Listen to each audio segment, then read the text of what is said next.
Welcome everyone, this is DWE 514 Electronic Instrumentation. So before starting this lecture, let us try to recap whatever we have already covered in the previous lecture. So in the previous lecture we discussed about the functional element in a measurement system. What are the functional blocks inside the element systems, and we have seen this diagram. Let me go back to the slide. This is the generalized measurement system and here the functional element are represented. तो यहाँ पे आपने देखा था कि different type के functional elements थे, primary sensing element, variable conversion element, variable manipulation element, data transmission element, data presentation element. तो बेसिकली ये एक पर्टिकुलर सीक्वेंस में यहाँ दिखाए गए हैं. तो यहाँ पे हमें ये समझना है कि ये जितने भी फंक्शनल एलिमेंट है इन्हीं एलिमेंट से हम जो हमारे इंस्ट्रूमेंट की वर्किंग है उसको रिप्रेजेंट करते हैं. ठीक है.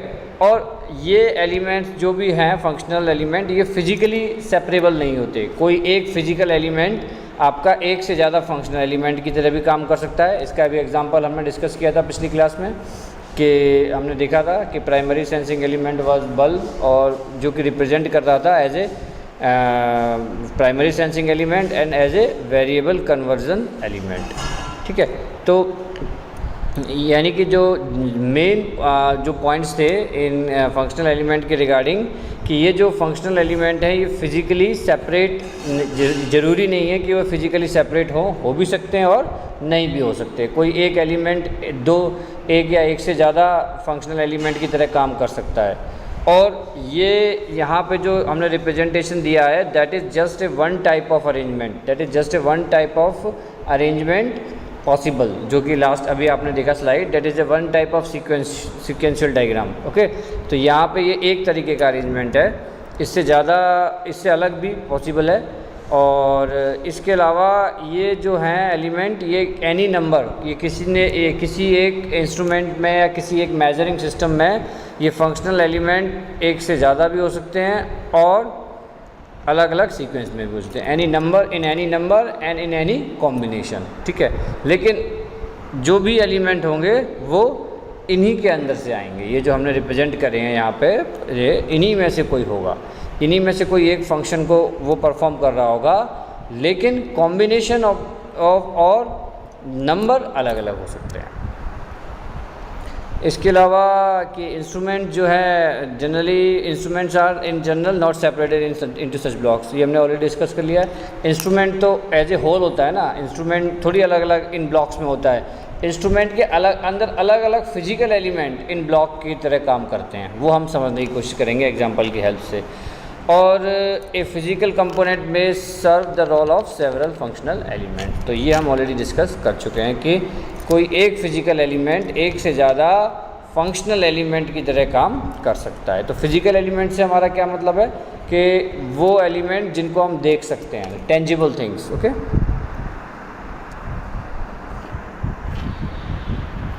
तो अब हम समझते हैं इस एक अपने ब्लॉक डायग्राम को, जो भी हमने अभी फंक्शनल एलिमेंट्स का जनरलाइज मेजरमेंट सिस्टम का जो हमने ब्लॉक डायग्राम अभी देखा, उसको एक एग्जांपल की हेल्प से समझने की कोशिश करते हैं. तो बेसिकली यहाँ पे हमने क्या यूज़ किया है कि फंक्शनल एलिमेंट को समझना है एक प्रेशर थर्मोमीटर, यानी थर्मोमीटर है, यानी टेम्परेचर को मेजर कर रहा है. और यहाँ पे एक स्पेशल चीज़ आप देख रहे हो, this is a pressure thermometer. Pressure thermometer means अभी हम डिस्कस करेंगे कि ये प्रेशर वर्ड क्यों है, और थर्मोमीटर तो हमें समझ में आ रहा है कि it will measure the temperature. So basically this is the instrument. अब इस इंस्ट्रूमेंट के अंदर आप एज सच नहीं देख पा रहे हैं कि कौन सा ब्लॉक क्या है, बट हम अभी इसमें कोशिश करेंगे वन बाय वन रिकॉग्नाइज करने की कि इसके ये कौन से पार्ट इसमें कौन सा फंक्शनल एलिमेंट है. तो basically here you can see this is the bulb of the instrument and this is the capillary है, कैपिलरी ट्यूब. और इसके अंदर इंस्ट्रूमेंट के अंदर एक बॉर्डन ट्यूब है, और बॉर्डन ट्यूब जो है एक डायलर से अटैच्ड है, और डायल आप बाहर देख सकते हैं. This is the dial. ठीक है। ये जो डायल और स्केल जो है, डायल पे स्केल बना हुआ है और ये आप बाहर से देख पा रहे हैं। ठीक है, तो ये जो है आपका एक प्रेशर थर्मोमीटर है। तो चलिए इसको समझने की कोशिश करते हैं with the help of this diagram. अब हम वन बाय वन इसमें रिकॉग्नाइज करेंगे कि कौन कौन से फंक्शनल एलिमेंट इसके अंदर प्रेजेंट हैं। चलिए, सबसे पहले हमें पता है कि यहाँ पे एक चीज़ सबसे पहले जो हमने अभी क्वेश्चन किया उसको क्लियर कर देते हैं कि ये प्रेशर थर्मोमीटर क्यों है। Because it first converts temperature into the pressure and then it measures the pressure. Okay, तो ये एक प्रेशर गेज की तरह मेजर करता है, लेकिन किसको? टेम्परेचर को। तो first we convert temperature into the pressure under the restricted expansion, because we know that with the help of gas laws हमें पता है कि whenever the temperature increases, pressure also increases. We know that PV equal to nRT gas equation भी हमने पढ़ी है। then we know that P is directly proportional to T। here you can see कि जब भी आपका टेम्परेचर इंक्रीज़ करेगा तो प्रेशर भी इंक्रीज़ करेगा, और वो भी अंडर द रेस्ट्रिक्टेड एक्सपेंशन, यानी कि वॉल्यूम कांस्टेंट है तब। तो यही बेसिक गैस लॉ का इसमें यूज़ किया गया है। तो पहला क्वेश्चन जो हमने था यहाँ पे कि इसको हम प्रेशर थर्मोमीटर क्यों बोल रहे हैं। बाकी का जो इसका फंक्शन है वो नॉर्मल प्रेशर गेज की तरह है। प्रेशर गेज क्या होता है? जो कि हम व्हीकल्स में अब मेजर करते हैं प्रेशर चेक करने के लिए। व्हीकल में हम प्रेशर्स को चेक करने के लिए जिस इंस्ट्रूमेंट का यूज़ करते हैं उसको प्रेशर गेज बोलते हैं, और उस इंस्ट्रूमेंट के अंदर एक पर्टिकुलर टाइप की ट्यूब होती है जिसको हम बॉर्डन ट्यूब बोलते हैं। यहाँ पे आप देख पा रहे हैं, this is a Bourdon tube. ये कैपिलरी ट्यूब है। ये जो बाहर आपको दिखाई दे रहा है वायर, ये जो आपको वायर टाइप का दिखाई दे रहा है, this is a capillary tube. Inside this instrument there is a Bourdon tube, and that Borden tube is attached with this gear mechanism, and then there is a scale which you can see on this dial. Okay, so here you can see the scale. तो ये हम अब discuss करेंगे one by one कि step by step कैसे ये जो है वर्क कर रहा है और किस तरीके से फंक्शनल एलिमेंट इसमें है, और कौन कौन से physical element as a functional element work कर रहे हैं, और किस फिज़िकल एलिमेंट का क्या फंक्शन है। क्योंकि हमने देख लिया कि लॉजिकल ब्लॉक डायग्राम तो हमें पता है कौन कौन से हैं, इन्हीं में से कोई एक होगा। तो now we shall try to recognise. Okay,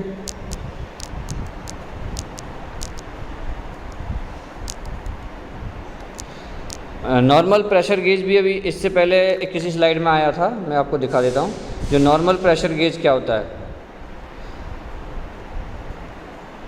so this is the normal pressure gauge. So this is a normal pressure gauge that we use for the vehicles, and this is the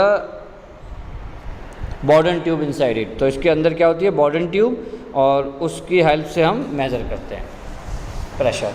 तो अभी हम समझने की कोशिश करेंगे किस तरीके से हम मेज़र करते हैं। चलिए, ओके, तो फर्स्ट थिंग इज़ दिस कि सबसे पहला क्या है इसमें, ये बल्ब है। तो ये जो बल्ब है it comes in the direct contact of the quantity which is being measured. Here the quantity is temperature. तो टेम्परेचर के लिए सबसे पहले जो टेम्परेचर के कांटेक्ट में आता है दैट इज़ द बल्ब। तो उसको टेम्परेचर यहाँ पे इंक्रीज़ करता है। तो जब टेम्परेचर इंक्रीज़ करेंगे यहाँ पे जो कि, तो यहाँ पे बल्ब आपका क्या हो गया? Primary sensing element. Bulb is the primary sensing element, and bulb is also variable conversion element, because bulb के अंदर जो भी फ्लूइड है, लिक्विड है या गैस है, फ्लूइड में दोनों आते हैं, कोई भी गैस है या लिक्विड है, तो ऑब्वियसली जब बल्ब का टेम्परेचर इंक्रीज़ होगा तो वो प्रेशर भी वहाँ पे इंक्रीज़ करता है। एक्सपेंशन होगा तो प्रेशर भी इंक्रीज़ होगा, तो प्रेशर भी वहाँ पे इंक्रीज़ करेगा। हाँ, और अंडर द रेस्ट्रिक्टेड एक्सपेंशन तो प्रेशर इंक्रीज़ करेगा, यहाँ पे प्रेशर जनरेट हुआ। अब ये जो प्रेशर है, इस प्रेशर को ये जो कैपिलरी ट्यूब है, ये जो कैपिलरी ट्यूब आप देख पा रहे हैं, ये कैपिलरी ट्यूब ट्रांसमिट करती है किसको?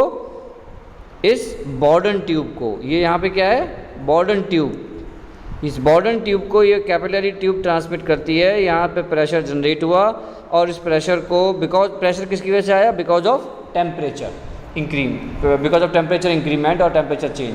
टेम्परेचर चेंज की वजह से प्रेशर क्रिएट हुआ, प्रेशर को यहाँ पे we know the basic law, आपको गैस लॉ पता होंगे, ऑलरेडी मैंने पिछले अभी थोड़ी देर पहले लिखा था, that the temperature is directly proportional to pressure. This is just from the basic gas laws, ठीक है, आपने पढ़े होंगे चार्ल्स बॉयल्स, कैलुसाक्स लॉ, तो ये सभी उन्हीं के बेसिस पे यहाँ पे हम बात कर रहे हैं, ठीक है। अब आगे ये जो बॉर्डन ट्यूब है, ये बॉर्डन ट्यूब क्या करती है, इस प्रेशर को, ये प्रेशर इसके अंदर इसके थ्रू इसकी टिप तक आता है और फाइनली टिप का डिफ्लेक्शन होता है, यानी कि बॉर्डन ट्यूब इस प्रेशर को चेंज कर देती है डिफ्लेक्शन में या मोशन में। बॉर्डन ट्यूब क्या कर रही है, इसको डिफ्लेक्शन में या मोशन में चेंज कर रही है, और उस मोशन को कौन चीज़ एनहेंस कर रहा है, this gear and linkage mechanism, क्योंकि यहाँ पे बहुत हल्का सा डिफ्लेक्शन होता है, उस डिफ्लेक्शन को एनहेंस करता है ये गियर मैकेनिज्म। ये गियर मैकेनिज्म इस डिफ्लेक्शन को एनहेंस करता है, यानी इस मोशन को एनहेंस करेगा, एम्पलीफाई करेगा। बेसिकली अगर हम टेक्निकल टर्म्स में बात करें, then this will be work as an amplifier. तो ये मोशन में एम्पलीफाई करेगा। ऑब्वियसली मैकेनिकल में मोशन को एम्पलीफाई करने के लिए हम क्या यूज़ कर रहे हैं, गियर और लिंकेज, गियर मैकेनिज्म की हम यहाँ पे यूज़ कर रहे हैं। तो जो गियर मैकेनिज्म है उसको एम्पलीफाई करेगा। और we know that mechanical variables are motion, displacement, velocity, acceleration, these are the variables. In electrical engineering variables are voltage, current, power, so these are the variable related to the electrical engineering. तो basically electrical engineering में mechanical engineering में if we need to do some enhancement और increment in the motion and then we use some kind of gear mechanism, okay. तो वो finally फिर क्या हो रहा है, फाइनली उस गियर मैकेनिज्म जब उसकी मोशन को एनहेंस कर दिया, उसको हम किस पे हम देख पा रहे हैं, स्केल और पॉइंटर की हेल्प से हम रीड करते हैं। यहाँ पे स्केल और पॉइंटर की हेल्प से आप रीड करते हो। ये पॉइंटर पॉइंट करता है स्केल के ऊपर, तब हम वैल्यू को रीड करते हैं कि okay this is the value of temperature और this is the measured value of temperature. चलिए अब ये तो हमने इसको जल्दी से डिस्क्राइब किया, वन बाय वन देखते हैं कि कौन सा एलिमेंट किस तरीके से वर्क कर रहा है।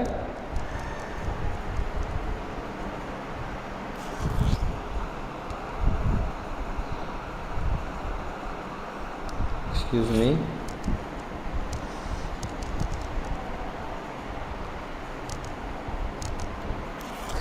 चलिए तो सबसे पहला काम इसमें क्या है कि this bulb is the primary sensing element. Y?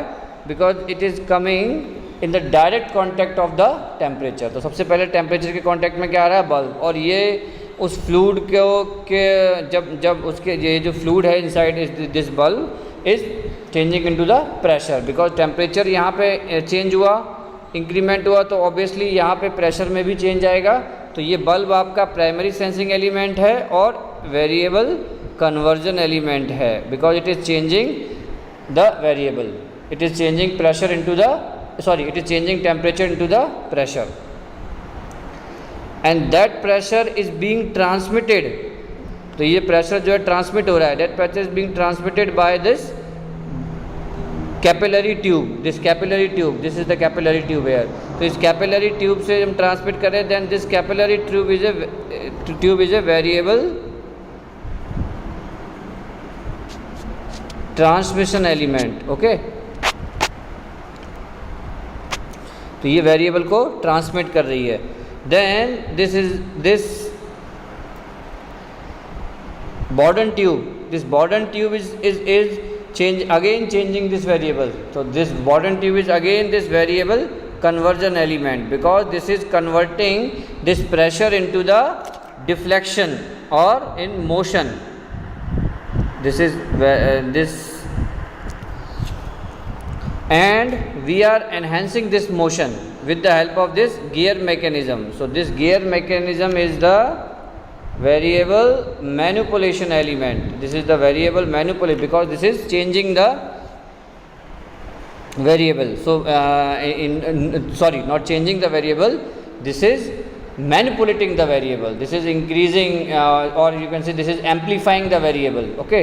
So this is the variable manipulation element and this is the variable conversion element, because this is changing the variable, this is primary sensing element, and again variable conversion element, and this is variable transmission element, because this is transmitting the pressure from bulb to Bourdon tube. Okay, so this capillary tube is doing this function of transmission.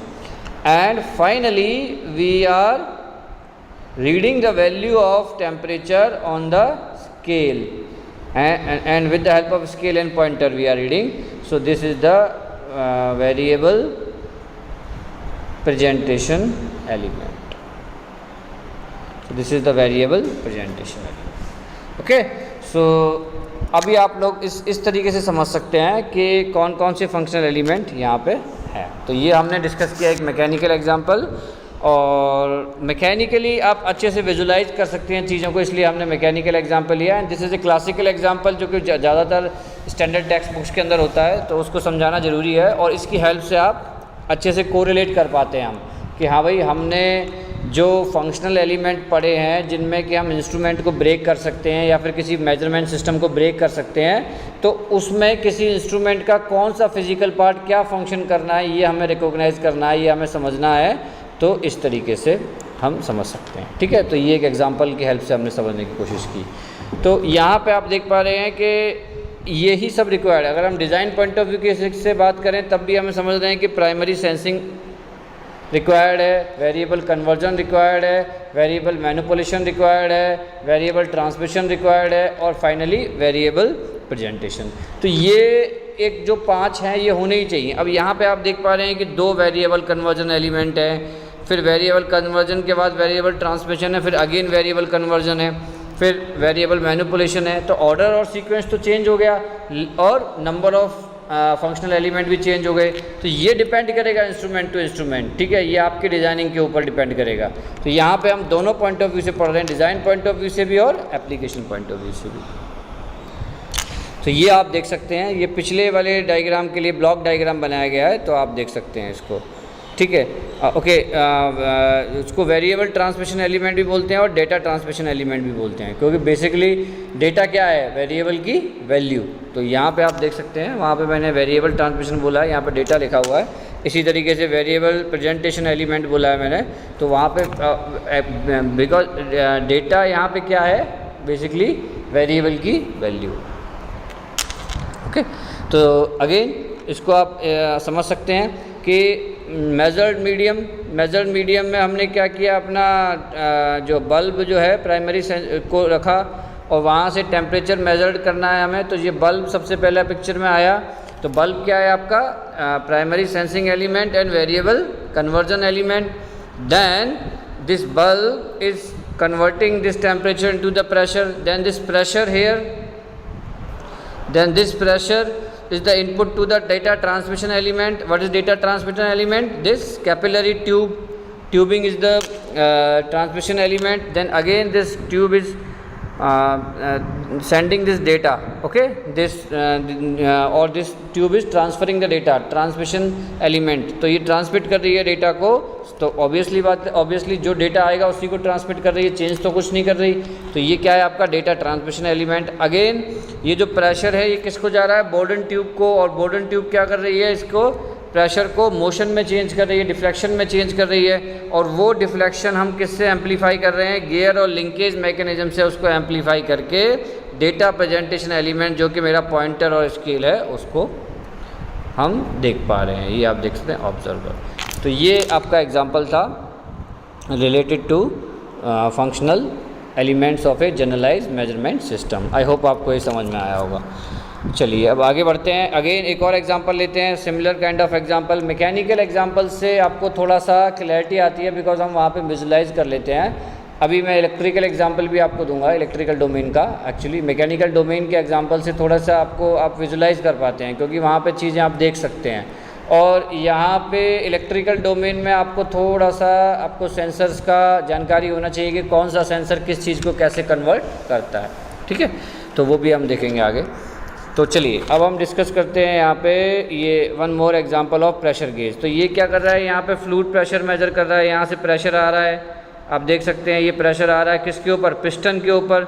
अब ये piston move करेगा, movement होगा, piston move करेगा. तो ये क्या करेगा, जब मूवमेंट होगा तो क्या होगा, डेफिनेटली फोर्स आपका जनरेट होगा। जो भी आपका ये जो पिस्टन है आपका, जो फोर्स किस पे लगाएगा, स्प्रिंग के ऊपर। जब स्प्रिंग के ऊपर फोर्स लगेगा तो क्या होगा, मोशन जनरेट होगी। तो मोशन जनरेट होगी, उस मोशन को हम एनहेंस कर लेंगे किससे, लिंकेज मैकेनिज्म से, और then we can get the output on the pointer. तो इसको अभी हम समझने की कोशिश करते हैं जल्दी से। ये तो मैंने काफ़ी जल्दी से इसको समराइज़ कर दिया, अभी 1 बाय 1 समझते हैं, स्टेप बाय स्टेप समझ। सबसे पहले यहाँ प्रेशर आया, प्रेशर जब आएगा यहाँ पे आप देख सकते हैं, जब यहाँ प्रेशर आएगा तो हमें पता है कि प्रेशर क्या होता है, फोर्स पर यूनिट एरिया। तो यहाँ पे फोर्स लगना शुरू हो गया। ऑब्वियसली सबसे पहले किसके कांटेक्ट में आया, पिस्टन की। तो पिस्टन क्या है, मेरा प्राइमरी सेंसिंग एलिमेंट। ये आप देख सकते हैं, दिस इज द पिस्टन। तो पिस्टन आपका क्या है, प्राइमरी सेंसिंग एलिमेंट। पिस्टन पे क्या आया, प्रेशर, फ्लूइड प्रेशर आया तो F=PA, फोर्स लग गया, हमें पता है। अब फोर्स लगा तो ये फोर्स जब पिस्टन के ऊपर क्या लगी हुई है, रॉड। अब ये रॉड इस फोर्स को क्या करेगी, ट्रांसमिट कर देगी किस तक, स्प्रिंग तक। अब देख पा रहे हैं पिछले एग्जाम्पल में ट्रांसमिशन एलिमेंट क्या थी, आपकी ट्यूब। यहाँ पे क्या है, रॉड जो लगी हुई है पिस्टन के ऊपर। पिस्टन के ऊपर जो रॉड लगी हुई है इसको ट्रांसमिट कर देगी कहाँ पे, स्प्रिंग पे। तो फोर्स हमने ट्रांसमिट कर दिया, फोर्स इनपुट है, फोर्स ही आउटपुट मिलेगा, ठीक है। ये आपका डेटा ट्रांसमिशन एलिमेंट क्या हो गई, रॉड। अब ये रॉड किस पे फोर्स लगा रही है, स्प्रिंग पे फोर्स लगाएगी तो ऑब्वियसली मोशन मिलेगा, हमें पता है जो है। जब भाई ऑब्वियसली जब फोर्स जब लगाया जाता है, फोर्स की हेल्प से तो हम देखते हैं कि वर्क डन या फिर आपका ये जो है मोशन क्रिएट होता है, ठीक है। तो जो मोशन क्रिएट हुआ उसको अगर हमें समझना है तो वो मोशन को एनहेंस कैसे करना है, वो मोशन तो स्प्रिंग में क्रिएट हुआ, उसको हम लिंकेज मैकेनिज्म की हेल्प से, यहाँ पे जो लिंकेज मैकेनिज्म है उसकी हेल्प से हमने एनहेंस किया। और फाइनली आपका जो पॉइंटर है, यानी कि पॉइंटर एंड स्केल है, उससे हमने इसको रिप्रेजेंट कर लिया। तो ये एक और एग्जांपल है सिंपल, ये आप समझ सकते हैं कि हमने मैकेनिकल डोमेन के एग्जांपल देख लिए, जिनसे हमने समझा कि कौन कौन से फिजिकल एलिमेंट एक मेजरिंग इंस्ट्रूमेंट के अंदर एज ए फंक्शनल एलिमेंट की तरह काम करते हैं। तो the difference between physical element and the functional element should be very clear to you, कि ये दोनों किस किस तरीके से काम करते हैं। तो ये हमने एग्जांपल्स की हेल्प से समझा, ठीक है। तो ये बहुत बेसिक एग्जांपल हैं, most of the standard text books के अंदर मिलते हैं, जिनकी हेल्प से हम आपको मेजरमेंट सिस्टम को समझाने की कोशिश करते हैं। चलिए आगे हम कंक्लूड करते हैं अपने मेजरमेंट सिस्टम को। Okay, so this terms measurement system includes all components in a chain of hardware and software that leads from the measured variable to process data. तो हमने शुरुआत किससे की थी कि भाई मेजरमेंट क्या होता है, और मेजरमेंट की सबसे पहले क्या कंडीशंस होती हैं। हमने देखा 3 कंडीशन होती हैं जो कि उसको सेटिस्फाई होनी चाहिए एक अच्छे मेजरमेंट सिस्टम, एक अच्छे इंस्ट्रूमेंट के लिए। फिर हमने देखा कि मेजरमेंट क्यों नेसेसरी है इंडस्ट्री में, और हमने एग्जांपल्स की हेल्प से समझा कि क्या हम मेजरमेंट की हेल्प से इंडस्ट्री के अंदर अपनी मैन्युफैक्चरिंग को अच्छा बना सकते हैं। यानी कि अच्छा बनाने का मतलब क्या है कि हम उसको एफिशिएंसी को बढ़ा सकते हैं और प्रोडक्ट क्वालिटी को बढ़ा सकते हैं, ठीक है। तो वो हमने समझा। देन हमने डिस्कस किया आगे कि एक जो इंस्ट्रूमेंट है, जो मेजरमेंट है उसकी क्या क्या एप्लीकेशन है। मेजरमेंट की एप्लीकेशन हमने देखा सुपरविज़न मॉनिटरिंग में, ऑटोमेटिक कंट्रोल में सबसे ज़्यादा इसकी एप्लीकेशन है, और तीसरी इंजीनियरिंग एक्सपेरिमेंटल एनालिसिस। ये भी हमने एग्जांपल्स की हेल्प से समझा। फिर हमने देखा कि क्या हम किसी मेजरिंग सिस्टम को फंक्शनल एलिमेंट्स में बांट सकते हैं, लॉजिकल ब्लॉक डायग्राम्स में। तो लॉजिकल ब्लॉक डायग्राम्स में हमने बांटा कि primary sensing element, variable conversion element, variable manipulation element, data presentation element और डेटा ट्रांसमिशन एलिमेंट, और एक और एलिमेंट था डेटा रिकॉर्डिंग एलिमेंट। यानी कि उसको किस किस तरीके के लॉजिकल ब्लॉक्स में बांटा जाता है। तो हमने देखा कि ये किसी एक सीक्वेंस में हो सकते हैं पर्टिकुलर, लेकिन लॉजिकल डायग्राम यही होंगे, और नंबर्स भी डिफरेंट हो सकते हैं, एक से ज़्यादा भी प्रेजेंट हो सकता है, लेकिन